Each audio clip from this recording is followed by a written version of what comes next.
Hi everyone. सभी छात्रों को स्टडी आईएएस विथ आर के यादव में स्वागत है। जैसा कि मैं आज यूपीएससी आईएएस मेंस 2014 जीएस प्रश्न पत्र 3 से क्वेश्चन ले रहा हूँ। वीडियो प्रारंभ करने से पहले आपसे एक छोटी सी रिक्वेस्ट है। अभी तक आप हमारे चैनल पर नए हैं तो प्लीज़ इस चैनल को सब्सक्राइब करें। सब्सक्राइब करने के बाद बेल आइकन की घंटी को क्लिक करना ना भूलें, ताकि जब भी मैं अगला वीडियो अपलोड करूं, उसका नोटिफिकेशन आपके मोबाइल पर सबसे पहले पहुंचे। चलिए वीडियो को प्रारंभ करते हैं। अगर आप प्रीवियस ईयर्स के प्रश्नों को हल करना सीख गए तो हम ये दावा कर सकते हैं कि आप किसी भी प्रश्न का बेहतर तरीके से उत्तर लिखना सीख जाएंगे। कहीं से आपको किसी भी प्रश्न को लिखने में कठिनाई नहीं होगी। इस प्रीवियस ईयर्स के अलावा आपको एनसीईआरटी 11th 12th की हिस्ट्री, ज्योग्राफी, पॉलिटी और इकोनॉमी, अगर आप पांचों कंप्लीट कर लिए तो आपको जीएस में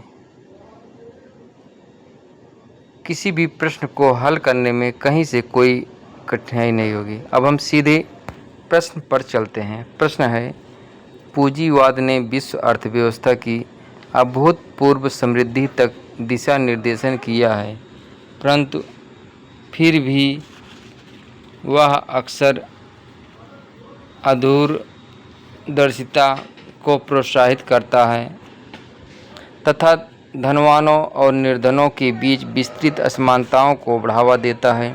इसके प्रकाश में क्या भारत में समावेशी समृद्धि लाने के लिए पूंजीवाद में विश्वास करना और उसे अपना लेना सही होगा? चर्चा कीजिए। सबसे पहले हम प्रश्न को सावधानीपूर्वक पढ़ेंगे। प्रश्न के अकॉर्डिंग हम उत्तर देने का प्रयास करेंगे। अब हम सबसे पहले भूमिका पर चलते हैं। पूंजीवाद एक आर्थिक व्यवस्था है जिसमें अधिकांश या सभी व्यापार, उद्योग और उत्पादन के साधन निजी लोगों के स्वामित्व में होते हैं और लाभ कमाने के लिए उपयोग किए जाते हैं। पूंजीवाद निजी संपत्ति, पूंजी संचय, प्रतिस्पर्धी बाजार और श्रम पर आधारित है। अब हम पूंजीवाद की विशेषता देखेंगे। नंबर 1 पॉइंट है उपभोक्ता संप्रभुता, आय की असमानता,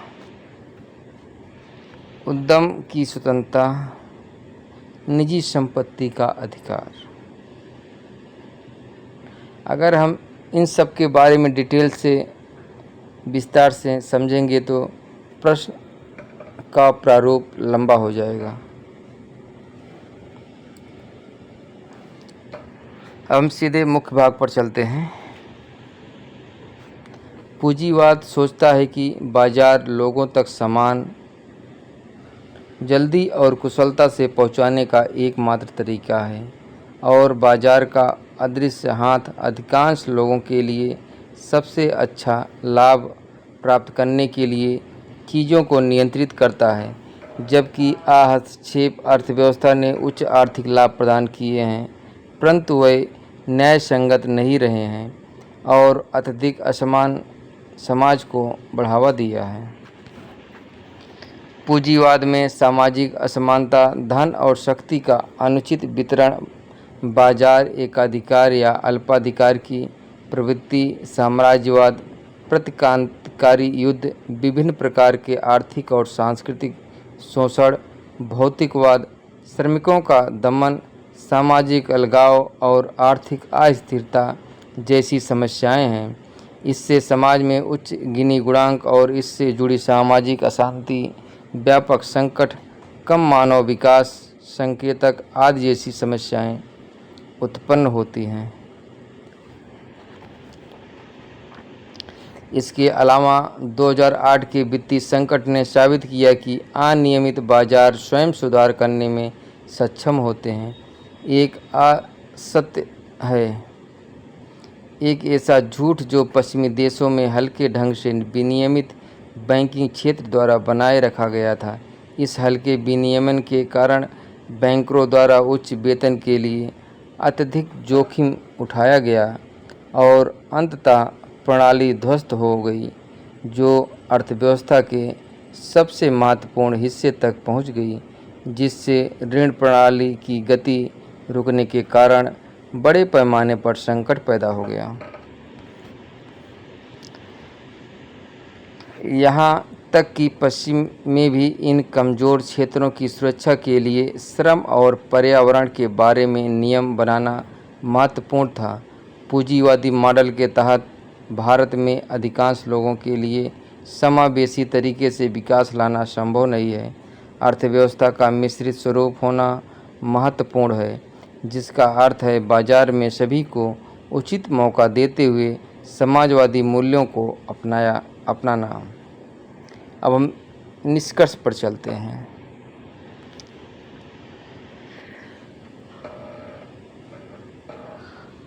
निष्कर्ष: समावेशी विकास हासिल करने के लिए अधिकतम लोगों तक अधिकतम आर्थिक विकास पहुंचाने के लिए पूंजीवाद को विनियमित करने की आवश्यकता है।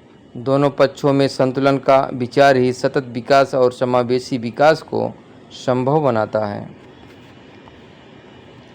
प्रश्न 2 है, समझाइए कि दीर्घकालिक पकड़ावधि आधारित संरचना परियोजनाओं में निजी लोक भागीदारी प्राइवेट पब्लिक पार्टनरशिप किस प्रकार धारणीय थोड़ा टाइपिंग मिस्टेक हुआ है देयताओं को भविष्य पर अंतरित कर सकती है। यह सुनिश्चित करने के लिए उत्तरोत्तर पीढ़ियों की क्षमताओं के साथ कोई समझौता न हो, क्या व्यवस्थाएं स्थापित की जानी चाहिए? 200 शब्दों में हमें इसका उत्तर देना है।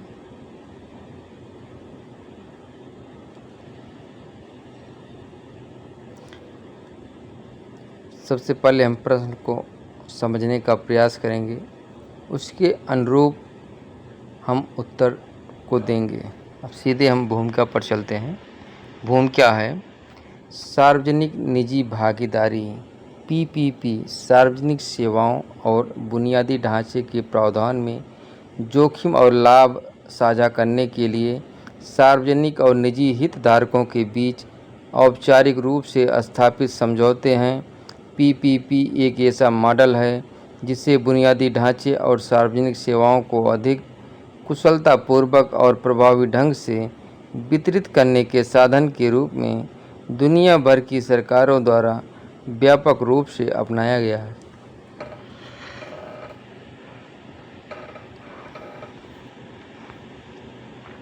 अब हम मुख्य भाग पर चलते हैं। बुनियादी ढांचागत परियोजनाओं में सार्वजनिक निजी भागीदारी पीपीपी की आवश्यकता है, क्योंकि यह जटिल बुनियादी ढांचागत परियोजनाओं के निर्माण के लिए निजी क्षेत्र के वित्त पोषण तक पहुंच की अनुमति देता है। दूसरा पॉइंट है, पीपीपी निजी क्षेत्र की कंपनियों को नवाचार करने और लागत प्रभावी समाधान खोजने के लिए प्रोत्साहन प्रदान करते हैं और बुनियादी ढांचे की बेहतर गुणवत्ता को विकसित करने और बनाए रखने में अपनी विशेषज्ञता का उपयोग करते हैं। अब हम सार्वजनिक निजी भागीदारी की आवश्यकता के बारे में देखेंगे।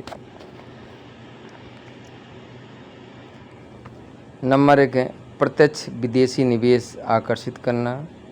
दूसरा पॉइंट है बेहतर अवसंरचनात्मक ढांचा। तीसरा पॉइंट है जोखिम साझाकरण। चौथा है संसाधनों का उचित आवंटन। पांचवा है नवाचार को प्रोत्साहन करना। लेकिन लंबी अवधि की परियोजनाओं में पीपीपी से अधिक जोखिम होता है। इस प्रकार इसे देखा जा सकता है। नंबर 1 पॉइंट है गैर निष्पादित परिसंपत्ति। लंबी अवधि के जेस्टेशन पीरियड को देखते हुए परिसंपत्ति देयता बेमेल की अधिक संभावना बनी रहती है। इससे निजी कंपनियों को धन मुहैया कराने वाले बैंकों की गैर निष्पादित परिसंपत्ति एनपीए में वृद्धि होती है। इनमें से अधिकांश सार्वजनिक क्षेत्र के बैंक पीएसबी हैं और इसलिए एनपीए लोगों पर देनदारी बन जाता है। दूसरा पॉइंट है देरी। पीपीपी परियोजनाओं में ज़्यादातर भूमि अधिग्रहण और प्रक्रियात्मक जटिलता के मुद्दों के कारण देरी होती है। इस देरी से लागत बढ़ जाती है जिससे पूरी परियोजना अव्यवहार्य हो जाती है। तीसरा पॉइंट है नियामक ढांचे का अभाव। भारत में पीपीपी के लिए व्यापक और सुसंगत नियामक ढांचे का अभाव है। चौथा पॉइंट है पीपीपी पर विजय केलकर समिति ने पीपीपी परियोजनाओं के लिए स्वतंत्र क्षेत्रवार नियामक स्थापित करने की सिफारिश की है। इन मुद्दों के समाधान के लिए निम्नलिखित कदम उठाए जा सकते हैं। नंबर 1 पॉइंट है परियोजना नियोजन के दौरान कठोर मूल्यांकन विधियों और लागत लाभ विश्लेषण को लागू किया जाना चाहिए। दूसरा पॉइंट है एक मजबूत संस्थागत ढांचा होना चाहिए जहां प्रत्येक पक्ष के अधिकार और दायित्व स्पष्ट हों। इसके साथ एक मजबूत विवाद समाधान तंत्र भी होना चाहिए। अब निष्कर्ष पर चलते हैं। हालांकि इसमें चुनौतियां हैं, लेकिन पीपीपी जटिल बुनियादी ढांचागत परियोजनाओं के वित्त पोषण, डिजाइन, निर्माण और रखरखाव की चुनौतियों का समाधान करने में मदद कर सकता है। अब हम अगला क्वेश्चन पर चलते हैं। राष्ट्रीय नगरीय परिवहन नीति वाहनों की आवाजाही की बजाय लोगों की आवाजाही पर बल देती है। इस संबंध में सरकार की विविध रणनीतियों की सफलता की आलोचनात्मक चर्चा कीजिए। 200 शब्दों में हमें इसका उत्तर लिखना है। हम सीधे भूमिका पर चलते हैं। भूमिका है राष्ट्रीय शहरी परिवहन नीति एनयूटीपी का विजन स्टेटमेंट स्वीकार करता है कि आम जन ही किसी नीति के केंद्र में होने चाहिए और शहरों को इस तरह से विकसित होना चाहिए जो वहां होने वाली मुख्य सामाजिक और आर्थिक गतिविधियों का समर्थन करता हो। एनयूटीपी का उद्देश्य मोटे तौर पर शहर के निवासियों के जीवन को आसान बनाने पर भी केंद्रित है। एनयूटीपी का उद्देश्य वाहनों पर नहीं बल्कि लोगों पर ध्यान केंद्रित करते हुए सड़क व्यवस्था का न्यायसंगत उपयोग करना है। यह नीति निजी मोटर वाहनों की स्थिति में सुधार पर ध्यान केंद्रित करने के बजाय जन केंद्रित शहरी परिवहन समाधानों के निर्माण को प्रेरित करने के लिए बनाई गई थी। अब हम सीधे मुख्य भाग पर चलते हैं। सरकार द्वारा उपयोग की जाने वाली रणनीतियाँ। नंबर 1 है केंद्र सरकार ने वैश्विक पर्यावरण सुविधा जेईएफ विश्व बैंक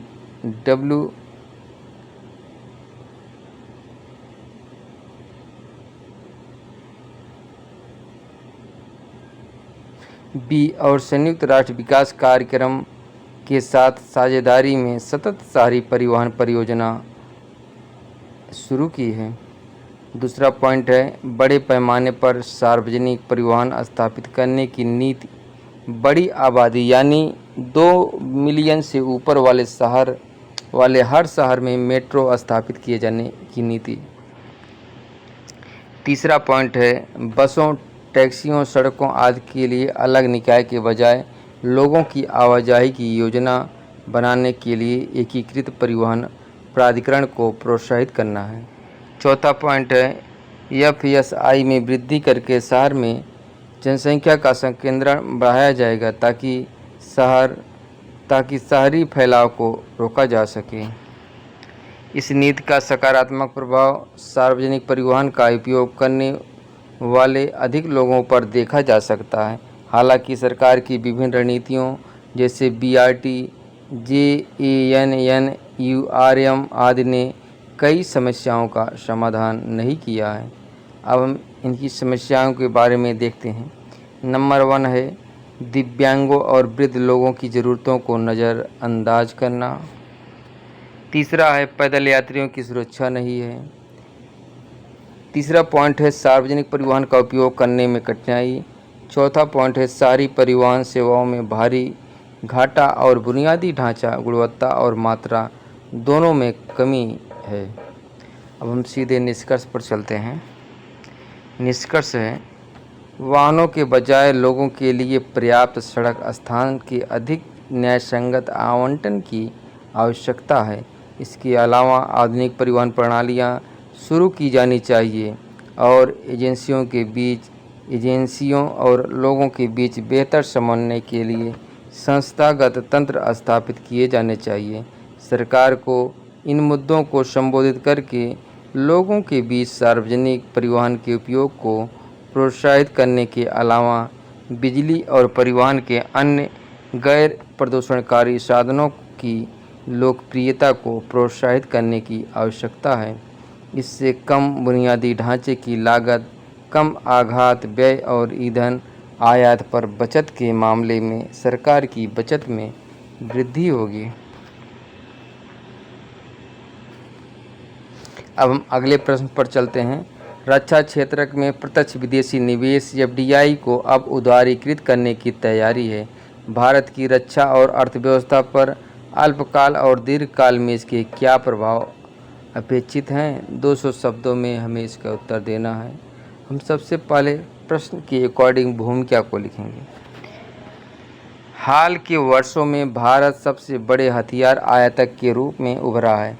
भारत में रक्षा क्षेत्र एक रणनीतिक क्षेत्र होने के नाते 1991 तक पारंपरिक रूप से सार्वजनिक क्षेत्र के लिए आरक्षित था। 2001 से FDI की अनुमति दी गई थी और हाल ही में सीमा को स्वचालित मार्ग के तहत 74% और सरकारी मार्ग के तहत 100% तक बढ़ा दिया गया था। हम सीधे मुख्य भाग पर चलते हैं। अल्प अवधि निहितार्थ। नंबर 1 है यह संभावित रूप से रक्षा क्षेत्र में कुल FDI प्रवाह को बढ़ावा दे सकता है, जिसका एक बड़ा हिस्सा संभावित रूप से विनिर्माण इकाइयों की स्थापना के लिए आवंटित किया जाएगा, जिससे रोजगार के सृजन में तेजी आएगी। दूसरा पॉइंट है FDI सीमा को 100% में बदलने से अधिक स्थापित विदेशी कंपनियों को अपनी तकनीक साझा करने के लिए प्रोत्साहित किया जाएगा, क्योंकि वह नियंत्रण हिस्सेदारी का मालिक बन सकते हैं, जिससे भारत में अधिक FDI के अवसर बढ़ेंगे। तीसरा पॉइंट है आयात कम होने से बिचौलियों की भूमिका कम होने के साथ अधिक पारदर्शिता आने की संभावना है। अब हम दीर्घकालिक निहितार्थ के बारे में देखेंगे। नंबर 1 पॉइंट है सैन्य औद्योगिक परिसर का विकास, जिससे सैन्य शिक्षा और उद्योग के बीच सहयोग बढ़ेगा, जिससे उच्च औद्योगिक विकास होगा और आयात निर्भरता में कमी आएगी। दूसरा पॉइंट है स्वदेशी विनिर्माण को मजबूत करना। अधिक उदार FDI नीति के माध्यम से सरकार भारत में विनिर्माण इकाइयाँ स्थापित करने के लिए विदेशी कंपनियों को आकर्षित करना चाहती है। तीसरा पॉइंट है वाणिज्यिक पहलू। यह रक्षा उद्योगों के वाणिज्यिक पहलुओं के साथ अनुसंधान संबंधों को बढ़ाने में मदद कर सकता है, क्योंकि रक्षा क्षेत्र में कई नवाचारों का वैकल्पिक नागरिक उपयोग भी होता है। हम सीधे निष्कर्ष पर चलते हैं। नई एफडीआई नीति में रक्षा क्षेत्र में आयात पर निर्भरता कम करने और भारत में विनिर्माण को बढ़ावा देने की क्षमता है। अब हम अगले प्रश्न पर चलते हैं। आज का हमारा लास्ट प्रश्न है, क्योंकि हम निरंतर 5 प्रश्नों की श्रृंखला जीएस की स्टार्ट किए हैं, जो कंटिन्यू चलता रहेगा। आज का हमारा लास्ट प्रश्न है, भारतीय विश्वविद्यालयों में वैज्ञानिक अनुसंधान का स्तर गिरता जा रहा है, क्योंकि विज्ञान में करियर उतना ही आकर्षक नहीं है जितना कि वह कारोबार, व्यवसाय, इंजीनियरिंग या प्रशासन में है, और विश्वविद्यालय उपभोक्ता उन्मुखी होते जा रहे हैं। समालोचनात्मक टिप्पणी कीजिए। 200 शब्दों में हमें इसका उत्तर लिखना है। हम सबसे पहले प्रश्न की प्रकृति को समझने का प्रयास करेंगे, उसके अकॉर्डिंग हम भूमिका को लिखेंगे। अब भूमिका है, भारतीय विश्वविद्यालयों में वैज्ञानिक अनुसंधान में गिरावट का मुद्दा बहुआयामी है और वैकल्पिक करियर पथों के आकर्षण से परे तक फैला हुआ है। हालांकि यह सच है कि व्यवसाय, इंजीनियरिंग और प्रशासन के पेशे तत्काल आकर्षक संभावनाएं प्रदान कर सकते हैं, फिर भी कई अन्य प्रणालीगत मुद्दे भी इस स्थिति में योगदान करते हैं। अब मुख्य भाग पर चलते हैं, सीधे समस्याओं के बारे में समझते हैं। वित्त पोषण की बाधाएं। वैज्ञानिक अनुसंधान के लिए सीमित वित्त पोषण से प्रायः विश्वविद्यालयों की व्यापक उच्च गुणवत्ता वाले अनुसंधान करने की क्षमता में बाधा उत्पन्न होती है। दूसरा पॉइंट है, अपर्याप्त बुनियादी ढांचा। विश्व स्तरीय प्रयोगशालाओं, उपकरणों और अनुसंधान बुनियादी ढांचे की कमी अक्सर इच्छुक शोधकर्ताओं को हतोत्साहित करती है। तीसरा पॉइंट है, प्रशासनिक बाधाएं। लाल फीताशाही और प्रशासनिक देरी अनुसंधान परियोजनाओं की प्रगति को काफ़ी धीमा करती है। चौथा पॉइंट है, सहयोग का अभाव। सीमित उद्योग, अकादमिक सहयोग अनुसंधान के व्यवहारिक प्रदर्शन और प्रयोज्यता को प्रतिबंधित कर सकता है। अब हम उपभोक्ता उन्मुख विश्वविद्यालय के बारे में समझेंगे। नंबर 1 पॉइंट है, विश्वविद्यालयों के उपभोक्ता उन्मुख बनने की बढ़ती प्रवृत्ति एक और चिंता का विषय है। दूसरा पॉइंट है, उच्च शिक्षा संस्थान शुद्ध विज्ञान विषयों के बजाय इंजीनियरिंग और प्रबंधन जैसे रोजगार उन्मुख पाठ्यक्रमों पर ध्यान केंद्रित कर रहे हैं, जो तत्काल रोजगार प्रदान करते हैं। तीसरा पॉइंट है, रोजगार उन्मुख कौशल हासिल करने के लिए विशाल मुक्त ऑनलाइन पाठ्यक्रम MOOC की लोकप्रियता इस प्रवृत्ति को दर्शाती है। अब हम इसकी आगे की राह के बारे में देखेंगे। नंबर 1 है, वित्त पोषण को बढ़ावा देना, बुनियादी ढांचे को उन्नत करना, उद्योग अकादमिक सहयोग को प्रोत्साहित करना। अब हम निष्कर्ष पर चलते हैं।